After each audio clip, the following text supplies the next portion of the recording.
TV 20 Kannada ವಾಹಿನಿಗೆ ಸ್ವಾಗತ. ಬೆಳಗಾವಿಯಲ್ಲಿ ನಡೆದ ಪತ್ರಕರ್ತರ ವಿವಿಧ ಬೇಡಿಕೆ ಈಡೇರಿಕೆಗಾಗಿ ಆಗ್ರಹಿಸಿ ಪ್ರತಿಭಟನೆ ಪತ್ರಕರ್ತರು ತಮ್ಮ ಜೀವದ ಹಂಗನ್ನ ತೊರೆದು ಮಾಧ್ಯಮದಲ್ಲಿ ವರದಿ ಮಾಡ್ತಾರೆ.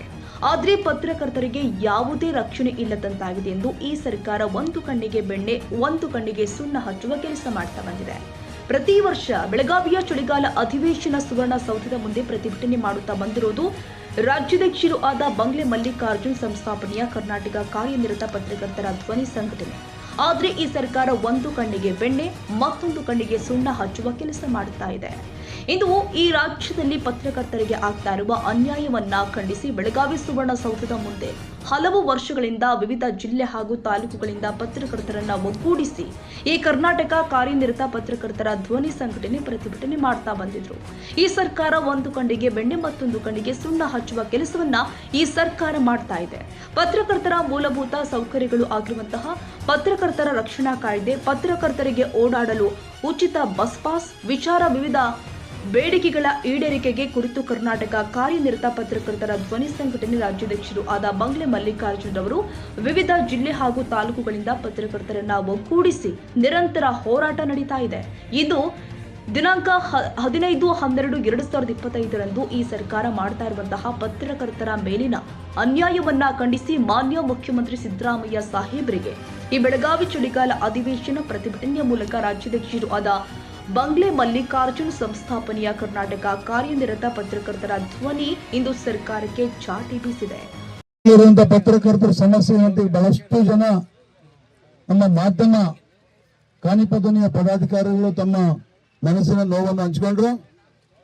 ಯಾವುದಕ್ಕೂ ಅಂಜೋದ್ ಬೇಡ. ಇಷ್ಟು ವರ್ಷ ನಮಗೇನು ಕೊಟ್ಟಿಲ್ಲ ಸರ್ಕಾರ, ಕಾನೂನು ರೀತಿ ಪಡೆಯೋದು ನಮಗೆ ಗೊತ್ತು. ಇಂಥ ಸಿಎಂಗಳನ್ನ ಇಂಥ ಸರ್ಕಾರಗಳನ್ನ ನೂರೆಂಟು ನಾವು ನೋಡಿದೀವಿ. ಸುಪ್ರೀಂ ಕೋರ್ಟ್ ಇಲ್ಲ, ಕಾನೂನಿನ ದೊಡ್ಡವರು ಯಾವ PMO ಇಲ್ಲ, CMO ಇಲ್ಲ. ಅದ್ರ ಮುಖಾಂತರ ಕಾನೂನು ಬದ್ಧವಾಗಿ ಹೋಗೋದೇನಿದೆಯಲ್ಲ, ಸರ್ಕಾರಕ್ಕೊಂದು ಪಾಠ ಕಲಿಸ ಒಂದು ಟೈಮ್ ಹತ್ರ ಬಂದಿದೆ. ಮುಂದಿನ ತಿಂಗಳು ಸುಪ್ರೀಂ ಕೋರ್ಟ್ನ 2 ವಕೀಲರು ಮನವಿಗಳು ರೆಡಿ ಮಾಡ್ತಾ ಇದ್ದಾರೆ.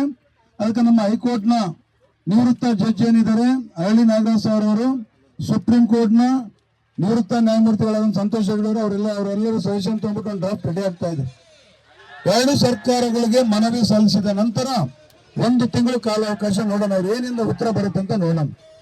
ಅದಕ್ಕೆ ಸಮರ್ಪಕ ಉತ್ತರ ಸಿಗದಿದ್ರೆ ಹೈಕೋರ್ಟ್ ಪ್ಲಸ್ ಸುಪ್ರೀಂ ಕೋರ್ಟ್ ಅಲ್ಲಿ ನಮ್ಮ ಲಾಯರ್ಗಳು ಈಗ ಆಲ್ರೆಡಿ ಸನ್ನದ್ಧರಾಗಿದ್ದಾರೆ. ಇವತ್ತು ಪತ್ರಕರ್ತರಿಗೆ ರಕ್ಷಣಾ ಕಾಯ್ದೆ ಸಿಗಲೇಬೇಕು. ಇವತ್ತು ವಕೀಲರುಗಳು ಒಂದು ಕೆಲವೇ ದಿನ ಹೋರಾಟ ಮಾಡಿದ್ರೆ ಭಯ ಬಿದ್ದು ಸರ್ಕಾರಗಳು ವಕೀಲರಿಗೆ ರಕ್ಷಣಾ ಕಾಯ್ದೆ ಕೊಟ್ಟರು. ಅದ್ರ ಬಗ್ಗೆ ನಮ್ ಚಕಾರ ಕೊಡ್ಲಿ, ಅವರು ಪಾಪ ನ್ಯಾಯ ಕೊಡ್ಸಂತ ನಿಟ್ಟಿನಲ್ಲಿ ಅವರಿಗೂ ಬಹಳಷ್ಟು ಅನ್ಯಾಯ ಆಗ್ತದೆ. ಅವರೊಂದು ಪ್ರಾಣಕ್ಕೆ ಗಂಡಾಂತರ ಇರ್ತದೆ. ಅವ್ರ ಕಷ್ಟ ಸುಖ ಕೇಳೋದ್ ಬೇಡ. ಅನೇಕ ಸಮಾಜಗಳಿಗೆ ದೊಡ್ಡ ಮಟ್ಟದ ಪ್ಯಾಕೇಜ್ ಘೋಷಣೆ ಮಾಡ್ತೀವಲ್ಲ ಓಟಿನ ಲಾಭಕ್ಕೋಸ್ಕರ, ಅದೊಂದು ಇದ್ರದ್ದು ಎಷ್ಟು ದಿನ ಬರ್ತೈತೆ ಸಿದ್ದರಾಮಯ್ಯ ನಿಮಗೆ ಅರ್ಥ ಮಾಡ್ಕೋಬೇಕು. ನೀವು ನಾವು ಸತತ 4 ವರ್ಷದಿಂದ ಹೋರಾಟ, ಇವತ್ತು ನಮ್ಮ ಹೋರಾಟಕ್ಕೂ ಮನಗಂಡು ಇವತ್ತು ಕೊಟ್ಟಿದ್ದೀರಾ ಬಸ್ ಪಾಸ್. ಗ್ರಾಮಾಂತರ ಪತ್ರಕರ್ತರಿಗೆ ಉಚಿತ ಬಸ್ ಪಾಸ್ ಘೋಷಣೆಗೆ ಕೊಟ್ಟಿದ್ರೆ ಸಂತೋಷ. ಕೊಡದ ರೀತಿಯಲ್ಲಿ ನಮ್ಮ ಉತ್ತರ ಕನ್ನಡ ಭಾಷೆಯಲ್ಲಿ ನಾಯಿ ಮಗುಳಲ್ಲಿ ಜೇನಿಟ್ಟತ್ತು ಅಂತ ಹೇಳ್ತೇವೆ. ಅದೇ ನಮ್ಮ ಬೆಂಗಳೂರು ಭಾಷೆಯಲ್ಲಿ ನಾಯಿ ಪಿಕದಲ್ಲಿ ಜೇನಿಟ್ಟಂಗೆ ಆಗಿದೆ ಅಂತ. ಅದು ಪೂಜೆಗೂ ಬರಲ್ಲ, ತುಂಬಕ್ಕೂ ಆಗಲ್ಲ. ಅಂತ ಒಂದು ಆದೇಶಗಳು ಬೇಕು ನಮಗೆ. ಏನ್ ಪತ್ರಕರ್ತರ ಕಿವಿಯಾಗಿ ಇಟ್ಕೊಂಡಿದ್ದಾರೆ ಅಂದ್ರೆ ಸಿದ್ದರಾಮಯ್ಯವರೇ, ಇವತ್ತು ನಿಮ್ಮಿಂದ ಇರಂತ ವಾರ್ತಾ ಇಲಾಖೆ ಅಧಿಕಾರಿಗಳು ಯಾಕ್ರಿ IPS ಗಳು ತರ್ತೀರ? ಅವ್ರಿಗೆ ಏನ್ ಗೊತ್ತಿರ್ತೈತ್ರಿ? IPS ಅವ್ರಿಗೆ ಬೇಕು? IPS ಆಫೀಸರ್ಗಳು ಪತ್ರಕರ್ತರಿಗೆ ಏನ್ ಪತ್ರಕರ್ತರನ್ನ IPS ಹಾಕಿದಗಳಿಗೆ ಏನ್ ಹತ್ತಿಕ್ಕಾಗ್ತತ್ತ ನಿಮಗೆ? ಇದನ್ನ ಫಸ್ಟ್ ಇಂಥ ಒಂದು ಇದರಿಂದ ನೀವು ಹೊರಗಡೆ ಬರ್ಬೇಕು. ಒಬ್ಬ ಒಳ್ಳೆ IS ಇರೋಂಥವ್ರನ್ನ ಅಡ್ಮಿನಿಸ್ಟ್ರೇಟಿವ್ ಗೊತ್ತಿರೋಂತ ಹಾಕಿದ್ರೆ ಇಡೀ ನಾಡಿನ ಪತ್ರಕರ್ತರು ಬಹಳ ಹಸನ ಆಗ್ತದೆ. ಇನ್ನು ಬೆದರ್ಸಾಕೆ ಅವರ ಧ್ವನಿ ಎತ್ತಬಾರ್ದನ್ನ ದೃಷ್ಟಿಯಿಂದ ಹಾಕೋದು ಒಳ್ಳೇದಲ್ಲ ಸಿದ್ದರಾಮಯ್ಯ ಅವರು. ಆಮೇಲೆ ಇವತ್ತು ಈ ಒಂದು ವೇದಿಕೆ ಮೂಲಕ ನಾನು ಹೇಳಕ್ಕೆ ಇಷ್ಟಪಡ್ತಾ ಇದ್ದೀನಿ, ಇವತ್ತು ಮುಖ್ಯಮಂತ್ರಿಗಳ ಮಾಧ್ಯಮ ಸಲಹೆಗಾರ ಏನಿದಾರಲ್ಲ ಪ್ರಭಾಕರ್ ಅವರೇ, ಈ ವೇದಿಕೆ ಮೂಲಕ ತಮಗೆ ಮನವಿ ಸಲ್ಲಿಸ್ತಾ ಇದ್ದೀನಿ. ನೀವು ಬಹಳಷ್ಟು ಕಷ್ಟದಿಂದ ಪತ್ರಿಕೆ ವಿತರಕರಾಗಿ, ಪತ್ರಿಕೆ ರಿಪೋರ್ಟರ್ ಆಗಿ ಇವತ್ತು ಕಾರು ಬಾರಲ್ಲಿ ಓಡಾಡ್ತಾ ಇವತ್ತು ಮುಖ್ಯಮಂತ್ರಿಗಳ ಮಾಧ್ಯಮ ಸಲಹೆಗಾರ ಆಗಿದ್ರಿ. ಏನ್ರಿ ನೀವು ಮಾಡ್ತಿರೋದು ಈ 2 ವರ್ಷದಲ್ಲಿ? ಒಬ್ಬ ಪತ್ರಕರ್ತರಿಗೆ ಒಂದು ಸಂಕಷ್ಟ ತೀರ್ಸಕ್ ನಿಮ್ ಕೈಲಿ ಆಯ್ತಾ? ಯಾಕೆ ಬೇಕಿರಿ ಅಧಿಕಾರ? ನೀವು ಹೋದ್ರೂ ಇಡೀ ನಾಡಿನ ಪತ್ರಕರ್ತರು ಕೈ ಮುಗಿದ್ರು. ವಿಜಯಾಂತರದಿಂದ ನಮ್ಮ ಪ್ರಭಾಕರ್ ಇದ್ರು, ಎಲ್ಲರಿಗೂ ಬಸ್ ಪಾಸ್ ಕೊಟ್ರು, ಇನ್ಶೂರೆನ್ಸ್ ಒಂದು ಇದು ಮಾಡಿ ಅಂತ ಈ ರೀತಿ ನೆನೆಸ್ಬೇಕ್ರಿ 4 ಜನ.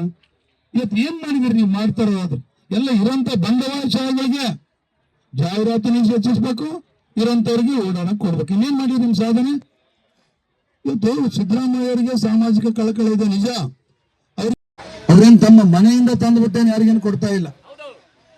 ಇವತ್ತು ನಿಮ್ಗೆಲ್ಲ ಈಗಾಗಲೇ ಹೇಳಿದೀನಿ, ಸಿಎಂ ಮನೆಗೆ ಊಟ ತಿಂಡಿ ಖರ್ಚು ವರ್ಷಕ್ಕೆ 200 ಕೋಟಿ. ನಮ್ಮ ಪತ್ರಕರ್ತರಿಗೆ 30 ಲಕ್ಷ ಕೊಡಕ್ಕೆ ಬರೀ ಜಿಲ್ಲಾ ಮಟ್ಟದಲ್ಲಿ ಓಡಾಡಕ್ಕೆ ಹಲವಾರು ಮಾನದಂಡಗಳು. ಅದೇ ಮಹಿಳೆಯರಿಗೆ ರಾಜ್ಯ ಪೂರ್ತಿ ಓಡಾಡೋದಕ್ಕೆ ಬರೀ ಒಂದು ಆಧಾರ್ ಕಾರ್ಡ್. ಏನ್ ಸ್ವಾಮಿ ನ್ಯಾಯ ಇದು? 16 ಬಜೆಟ್ ಮಂಡಿಸಿದಿಲ್ಲ, ನಿನಗೆ ನಾಚಿಕೆ ಆಗ್ಬೇಕ್ರಿ. ಪತ್ರಕರ್ತರು ರೋಡ್ನಲ್ಲಿ ಇದ್ದಾರೆ, ಯಾವ ರೀತಿ ಇದೆ ಅಂತ ತಿಳ್ಕೋಬೇಕು. ಮುಖ್ಯಮಂತ್ರಿಗಳೇ, ಅಧಿಕಾರ ಶಾಶ್ವತ ಅಲ್ಲ. ಇವತ್ತು ನೀನ್ ಮಾಡೋ ಕಾರ್ಯ ಇಡೀ ನಮ್ಮ ನಾಡಿನ ಪತ್ರಕರ್ತರು ನೋಡ್ತಾರಂತ ಸಂದರ್ಭದಲ್ಲಿ ನಿನ್ಬೇಕು. ಹಣ ಎಷ್ಟಿದ್ದಾರೇನು, ಋಣ ಇದ್ದರಷ್ಟೇ ಮಾತ್ರ ಜೀವನ ಎಂಬ ಸತ್ಯ ಅರ್ಥ ಮಾಡ್ಕೊಳ್ಬೇಕು. ಇವತ್ತು ನೋಡಿ, ನಮ್ಮ ಶಿವಶಂಕರಪ್ಪ ಅವರು ಬಹಳಷ್ಟು ಒಳ್ಳೆ ಕಾರ್ಯ ಮಾಡಿ ಇಡೀ ಉದ್ದಗಲಕ್ಕೂ ರಾಜ್ಯದಲ್ಲಿ ಅವರ ಹಾಸ್ಪಿಟಲ್ಗಳಿದಾವೆ, ಸ್ಪರ್ಶ ಹಾಸ್ಪಿಟಲ್ ಅಲ್ಲ ಅವ್ರದ್ದೇ. ಇವತ್ತು ಅವರೆಲ್ಲ ಮನ್ಸು ಮಾಡಿದ್ರೆ ಅವ್ರನ್ನ ಇನ್ನೂ ಬೇಕಾದಷ್ಟು ಒಂದು 10-20 ವರ್ಷ ಉಳಿಸ್ಕೋಬೋದಿತ್ತು. ಆದ್ರೆ ಋಣ ಇಲ್ಲ, ಹಣ ಇದೆ, ಋಣ ಇಲ್ಲ. ಅದಕ್ಕಾಗಿ ನಾವು ನೀವು ತಿಳ್ಕೋಬೇಕಾದ ಈ ಸಂದರ್ಭದಲ್ಲಿ ಋಣ ಇದ್ದರಷ್ಟೇ ಮಾತ್ರ ಜೀವನ ಅಂತ ಈ ಸಂದರ್ಭದಲ್ಲಿ ಎಲ್ಲರೂ ತಿಳ್ಕೋಬೇಕು. ಇದ್ರ ಜೊತೆಗೆ ಎಷ್ಟಿದ್ದಾರೇನು ಇಲ್ಲದಿದ್ದಾರೇನು, ದೇವರು ಹಾಜರಾತಿಗೆ ಹೋಗಿದ ತಕ್ಷಣ ಎಲ್ಲರನ್ನು ಬಿಟ್ಟು ಹೋಗಲೇಬೇಕು. ಅದಕ್ಕೂ ನೀನು ಹೊರತಲ್ಲ ಸಿದ್ದರಾಮಯ್ಯವರೇ, ನಾವೇನೂ ಹೊರತಲ್ಲ. ಮುನಿಸೇಕೆ ಮನವೇ 4 ದಿನದ ಈ ಬದುಕೆಂಬ ಸಂತೆಯಲ್ಲಿ ಎಂಬ ಈ ವಾಕ್ಯವನ್ನು ಪ್ರತಿಯೊಬ್ಬ ರಾಜಕಾರಣಿಗಳು ಅಧಿಕಾರಿಗಳು ಅರ್ಥ ಮಾಡ್ಕೊಳ್ಬೇಕಂತ ಈ ಸಂದರ್ಭದಲ್ಲಿ ಈ ಒಂದು ಹೋರಾಟದ ಮುಖಾಂತರ ನಾನು ಎಚ್ಚರಿಕೆ ನೀಡ್ತಾ ಇದ್ದೀನಿ. ಈ ದೇಂಗಿತನ ಬೇಡ ಸಿದ್ದರಾಮಯ್ಯರು. ನಿಮ್ಮನ್ನು ಇವತ್ತೇನಂತ ಪತ್ರಕರ್ತರ ಪಾಲಿಗೆ ನಿಜವಾದ ಸಿದ್ದರಾವಣ ನೀನು, ಸಿದ್ದರಾಮಯ್ಯ ಅಲ್ಲ. ರಾವಣ ಸ್ಥಾನದಲ್ಲಿ ನಿಂತು ಸಿದ್ದರಾವಣ ಆಗಿದೆಯಾ ಏನ್ರಿ? ಇವತ್ತು 56,000 ಕೋಟಿ 5 ಗ್ಯಾರಂಟಿಗಳು ಕೊಡ್ತೀವಿ, ಕೇವಲ ಅದರಲ್ಲಿ ಪಾಯಿಂಟ್ ಅಷ್ಟೇ 1%, 30 ಲಕ್ಷಕ್ಕೆ ನಿಮ್ಮ ಅಧಿಕಾರಿಗಳು ರೆಡಿ ಮಾಡಿದ್ರೆ ಡ್ರಾಫ್ಟ್ ಕೊಟ್ಟು ಸೈನ್ ಆಗ್ತಿಲ್ಲ. ನಾಚಿಕಿಲ್ಲೇನ್ರಿ? ನಿನ್ ಸುತ್ತಮುತ್ತ ನಿನಗೆ ಪ್ರಚಾರ ಬೇಕು. ಪತ್ರಕರ್ತರ ಕಷ್ಟ ಇವತ್ತು ಏನು? Veeresh Benachina Maradimath, TV20 Kannada news, Belagavi.